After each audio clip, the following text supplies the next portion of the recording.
Oh, we're down in Hayhira, Georgia.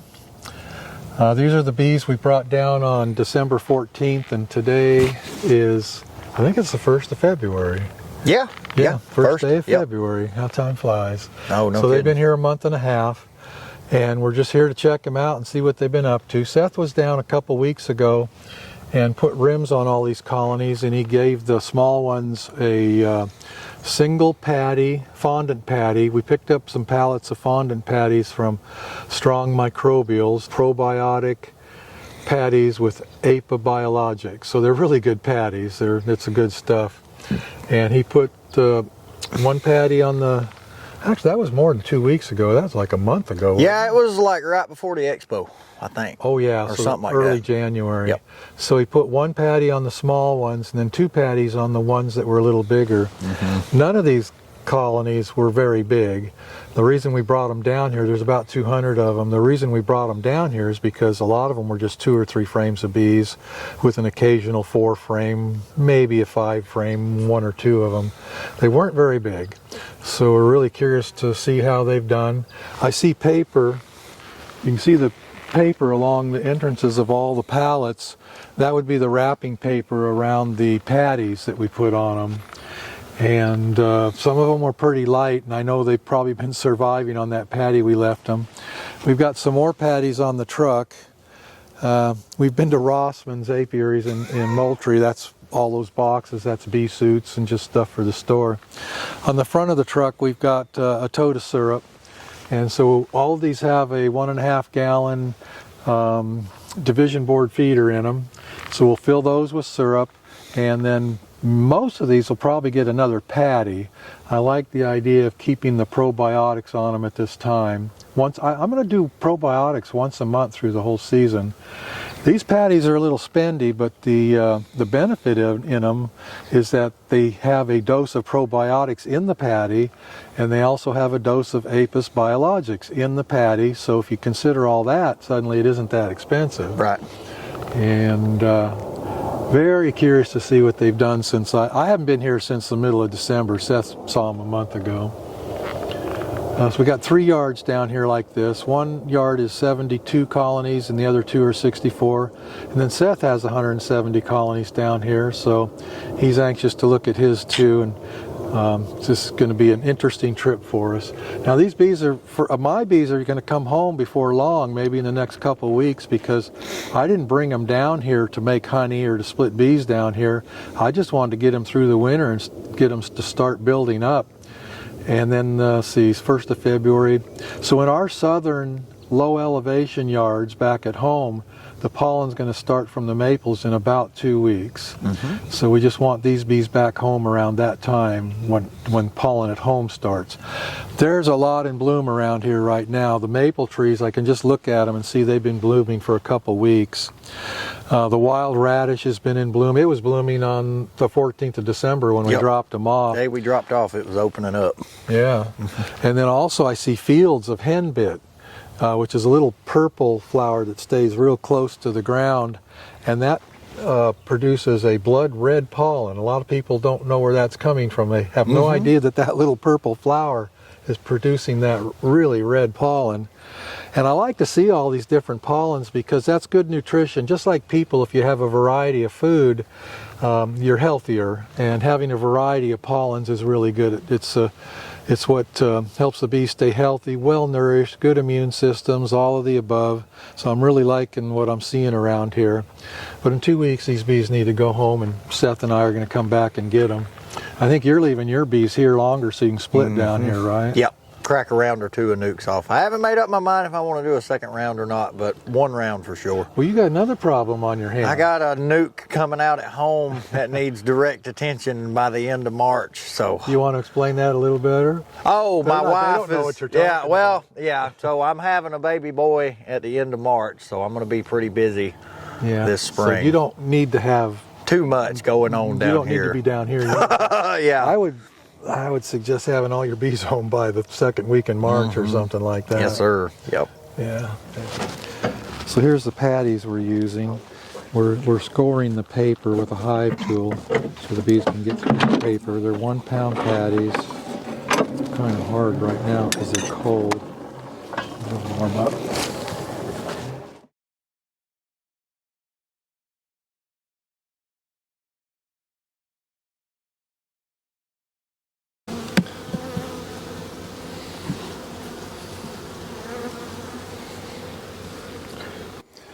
Okay, this is not what I was expecting. That's burr comb that they built. Is there honey in that? A little bit. They built that on maple nectar, I'll bet you. We did not feed liquid syrup since they've been here. That patty's long gone.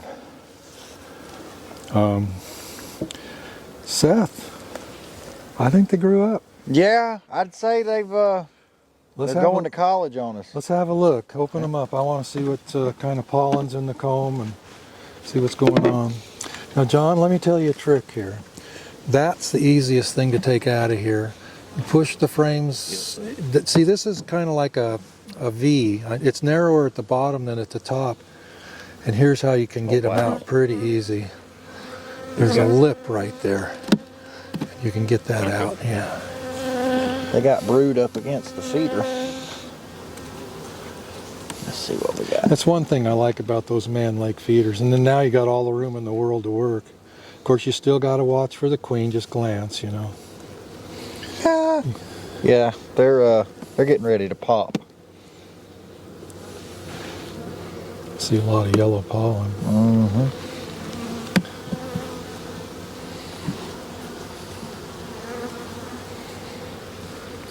Well, there's a cell protector that somebody missed. So this would have been one of our nukes. One of our overwintered nukes that got put in to fix a queenless colony.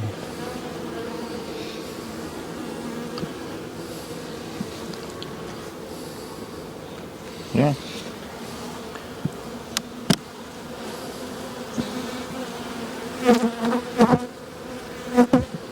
I have not quite capped that off just yet. So that's all of the frame so far is brood. 3.5 frames of brood. John, that's looking pretty nice. That's all young larvae there. So John, just so you, an interesting fact, if you got a full frame of brood, it'll turn into 2 frames of bees. Okay. Yeah. So see, depending on how much more brood you run across in here, these bees can't be left alone very long. I got about 4.5 in that one. 4.5? Yep. So that colony's got 2 weeks, and then it has to be, something's got to be done. Either another box, or we'll have to take brood out. Now surely we got some smaller colonies in this yard, and we'll remember the big ones. Like this colony, what I like to do with something like that is put it back together and just put some debris on the lid. And I'll know if I need some brood to boost a small one farther down the line, I can come back there and get some hatching brood. A frame like this is the perfect frame for boosting a small colony because see, that center is all bees that have just hatched. So that means these are about ready to hatch too. And it's got good nutrition. It's got pollen all the way. This is textbook right here. It's the brood is surrounded by a line of pollen, and then beyond that is the honey that they've got. So that's a textbook brood frame right there. These look like they're in the same condition right here. So here's what I suggest. Give all of these a patty. Okay. And also fill the feeder on all of them with syrup. Okay. And that'll get them by for 2, and then we'll be back in 2 weeks to pick them up. That's plenty of food. And John, I've been watching yours. You got a little food in here, but it's not a lot. So the colony like this could starve to death 2 weeks from now if we didn't give them feed right now today. And in 2 weeks, that syrup will be eaten up and they'll be ready to travel. You want to get a pretty shot of the queen? You got the queen there? Oh yeah, there's one of our queens from our Caucasian breeder queen. If you look at the bees on that frame, there's a little bit of yellow mixed in. You know, these bees are open mated. We'll never have pure Caucasians, and I'm not sure I even want pure Caucasians. I just want a high percentage of Caucasian in our colonies, and that's what we're seeing here. The colony's mostly Caucasians. We've got a lot of yellow in it too, so whoever she mated with, you know, there was some Italian genetics in there. This colony, same way. We call it salt and pepper, where you see dark bees and then Italian bees. This one, same way. Some of our colonies are all dark because we're getting enough Caucasian out there to where we're mating with our own bees a lot. Yeah. Do you want to give the big colonies 2 of these or just 1? Well, first of all, let's see. Yeah, 2 would probably not hurt, honestly, on a colony like this. Okay. Feed it and 2 patties. But this one, I see bees all the way to the edge. This is another one we want to put some trash on the lid, so if we want to come back and get a frame of brood, we can. Do you want to wait to do that? The wait to pollen put the and the patties feed, on? yeah. Then, and if we need to. No, I don't want to go backwards if we don't have to. Okay, all right. I know what you mean now. Yeah, you know. All right, cool. Yeah. We'll know it's there if we need it. If John, all you got to do is just take some grass or something and throw on the lid, and then we'll know that colony can give us some brood if we have to boost a small one. Here's your patties, John. All right. And then remember to score the paper underneath so the bees can, you know, get started on it from underneath. So we're feeding 1-to-1 syrup. We don't need to stimulate these bees, obviously. They could have been fed something a little thicker if we wanted. But it's still cool. Last night it got down to probably 30-something degrees, and our electric gear pumps don't like cold, thick syrup, so 1-to-1 goes through real good even if it's cool.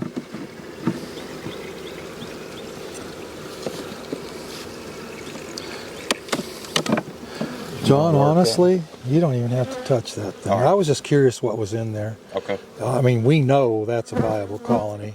Just give them their 2 patties and fill them, and I think you're good to go. That's a good colony. Consider it came down. That would have been one of the colonies that was 4 frames or possibly 5. That wasn't a 2-frame colony a month and a half ago. This one looks like it might have been one of the 2-framers. Yeah, this one was.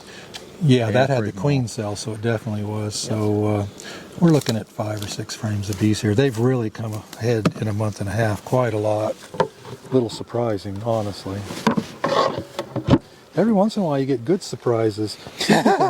You got burr comb, so that's going to hold that up. If you didn't have the burr comb to hold it up, you'd want to smoke those bees down a little bit. But you're good.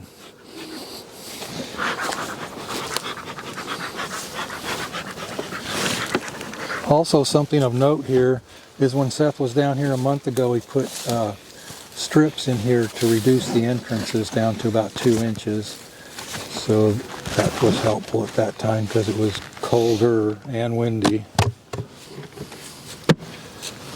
Okay. They're not blowing the lid off. No, these would have been some of the 2-framers then. But again, I don't think we even have to look at the brood, Seth. Oh, right, yeah. Just feed them and carry patty on. and a feed. Let's see what these 2 look like. So these X's, remember, Seth? These X's Yes, is sir. where we put the queen mating nukes. Yep. So how many X's? Sorry, bud. So these were definitely the little 2 or 3 frame colonies because they had that red X on the lid. So that's what 2 or 3 frames has turned into. Okay. I'm going to make a concerted effort to get one of these green drone frames in every box this year. We're still not there yet, but I really like doing that. I want a drone frame in every colony. Another good pellet. What my suggestion here is that these can be left alone.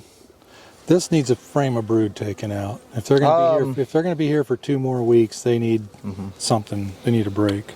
Do you think if we just move that one to there? Well, let's do that. Let's do it on camera. All right. John, could you come over here for a moment? Just pick up this box off the pallet. Black widow back there. And Black Widow, Seth's favorite thing. All right, go ahead. You got to look for the queen. Yeah, yes, sir. Whoops, get that out of there. Make sure the queen's not there. And that's a lazy way of equalizing right there. And that's good enough for 2 weeks, honestly. The extra field force from this colony will stay here. This one will swell, and this one will shrink just a little. So, quick and easy way of equalizing. It's not quite as good as switching a frame of brood, but it's the fast and easy way. And I think for this time frame and these colonies, what I'm looking at, I think that'll work just fine. That's the quantity over quality way of equalizing right there. Of course, the first question is people say, well, what about the queen? Won't the field force from these kill the queen and the smaller one? And the answer is probably not, because they're big enough to protect their queen. But if this was real small, like just 2 frames of bees, then you'd be looking at possible queen annihilation in this smaller one. Of course, the bigger one, it's no problem. I wouldn't mind moving this one. Let's move these 2 also. This one's bigger than that one, so let's do it here too, now that you fill it up. Gently. And John, we always say no grass, no We'll grass. probably have to swap. Are we gonna have to swap the lids? If there's no bees on it, you don't have to. Yes, you do, because there's markings on the lid that are important. Gotcha. You ready, John? You go ahead.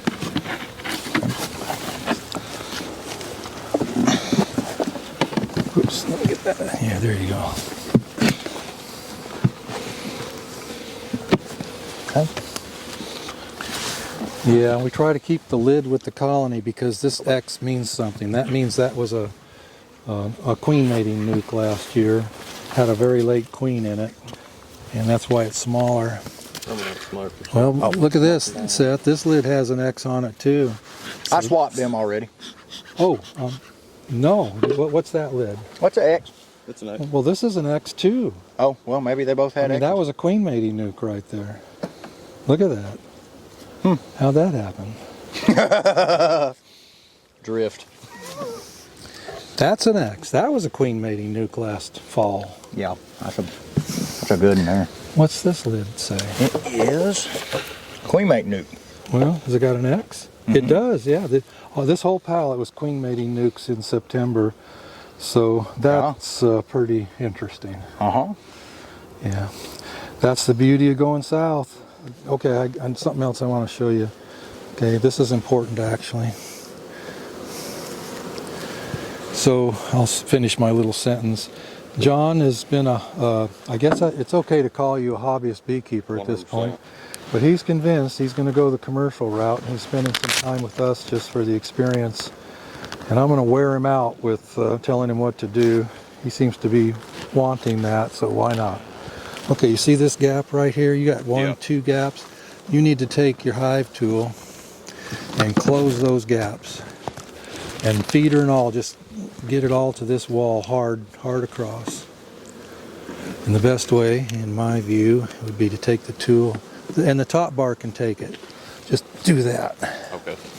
And that's because if you don't, the bees will fill all those gaps with wax or propolis or whatever, and then after a few rounds like that, suddenly you can't get your last frame in the box anymore.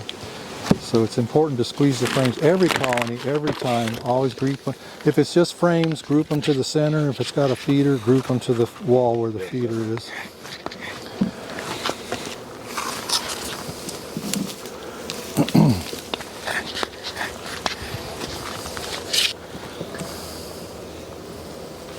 Okay. Well, if they're all like this, I'm happy. Okay, I'm sorry, Seth. We're not done taking video. I want to taste this honey. I bet it's maple. I bet that's what we're looking at here. John, here, you help. You hold the camera. Let me have your hive tool. Just get all the smoker soot off your hive tool.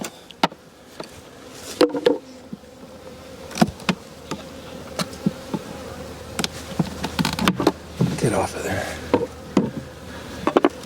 It looks like maple.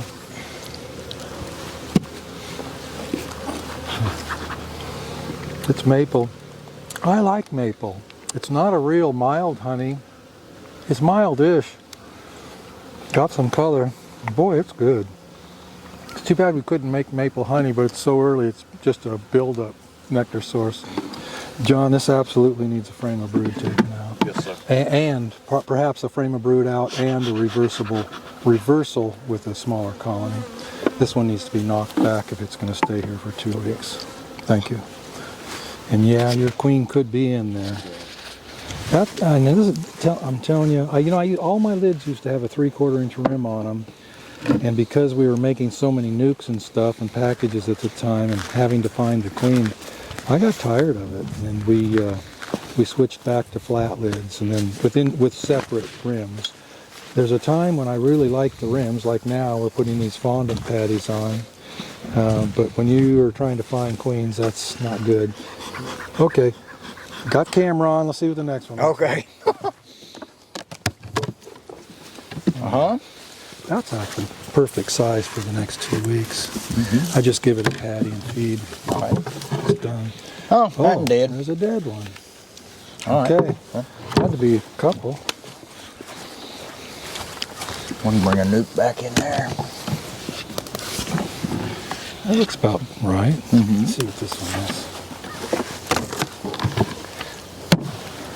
Okay, so we got almost 20 nukes down here. What we'll do is take this box with us and bring one of those 5-frame nukes and sit it in this spot.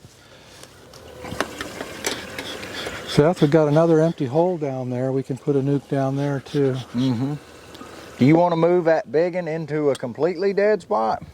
This one? No. That in back yonder after he pulled it. You know, that works too. John, where's that real big one? It's right here, Bob. Okay, just put it, I know this is going to sound crazy, put it in the dead spot, instant swarm control, and then when we bring back the nuke, we'll put it in that spot, and it'll instantly build the nuke up with that field force. You still want to find the brood pulled out of it? No, because it's going to this dead spot, you won't have to do that. Alrighty.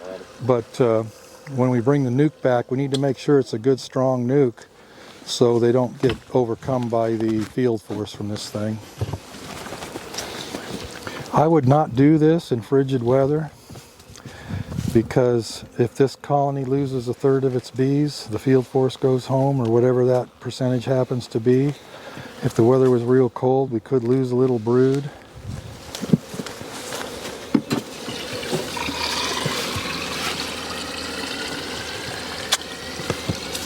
And of course, we need to make sure the queen didn't get left behind right there on the bottom board.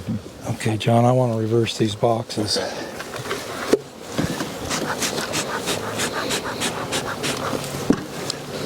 This is one of the nice things about having pallets with clips. It's so easy to do things like this. If your bottom boards are screwed on or nailed on, you can't do stuff like that.